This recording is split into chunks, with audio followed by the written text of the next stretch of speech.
South Korea's labor ministry just last week unveiled a pilot scheme to allow the hiring of 100 nannies or home helps from overseas.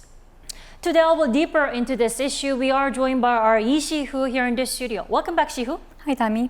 So, Shi-hoo, what's the government's plan entail? I mean, how will it change the current immigration and employment policies?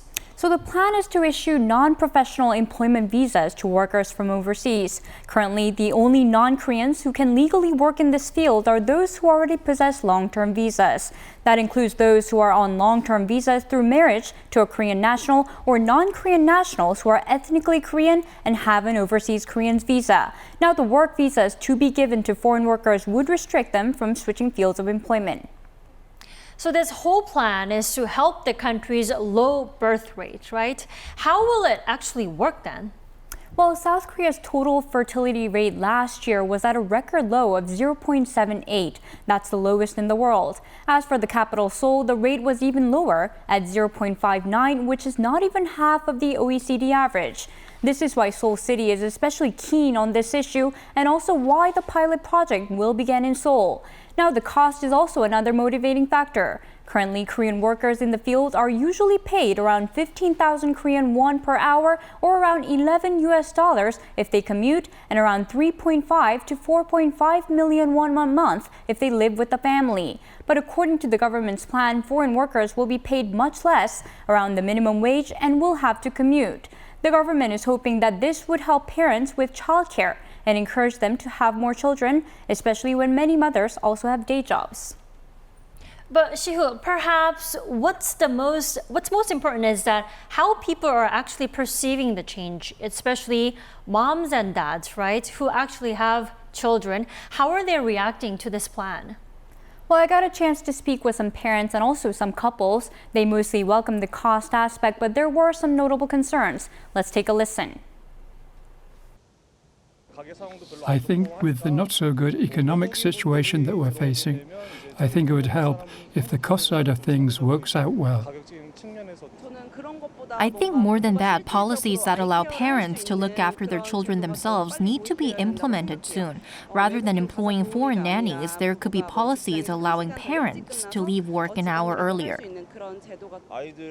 In childcare, interaction, emotion and culture play a big role. But South Korea does not have that cultural diversity at this moment in time, so I think it'd be a bit difficult to implement.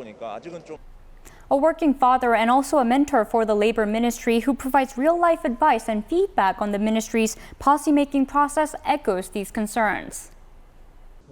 It's even difficult for those here in Korea, including the grandparents and neighbors, to thoroughly understand the mom and dad's parenting philosophy and accurately recognize the family's culture to be able to participate in childcare.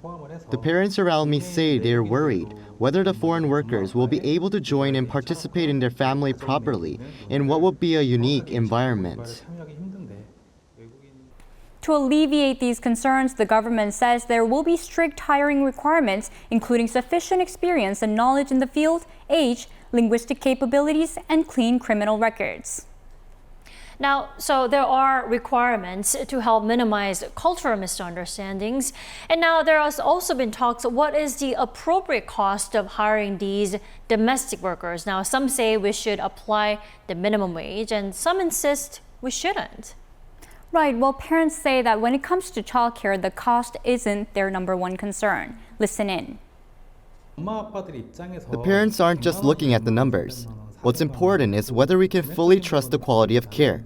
I think it would be better to foster an environment where the workers can provide high-quality services like professionals, rather than minimum wage workers. Mr. Kim Jin-won further explained that having experienced childcare himself, he understands how much energy and responsibility and effort goes into childcare, and it's important for the workers to be compensated for a fair amount for their work. So quality over the immediate cost. Right. Then what are experts' thoughts on this? Well, a researcher who studies the effects of employing foreign workers highlighted that domestic care and childcare are different areas of expertise that require different skill sets and offered possible alternatives.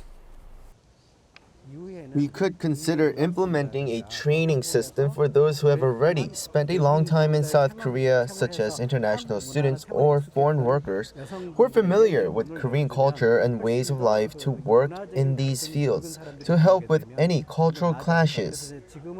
In regard to the cost of employing these workers, Dr. Lee said that government funding could help those in need. Even if the minimum wage is applied, we could lessen the burden on parents by providing government vouchers for vulnerable social groups and ensure that foreign workers provide a quality service of work. Then Shi-hoo, tell us the opinions of those who are already working in this field. Any comments or concerns? Well, the South Korean Union of Domestic Workers says that a more thorough study on the supply and demand of services should be conducted before any further steps are taken. We're against this project, so rushed, unprepared, and unclear who's in which. But what those in the field, the parents, and the experts all agree on is that comprehensive efforts should be made to create an environment where the parents themselves can take care of their children.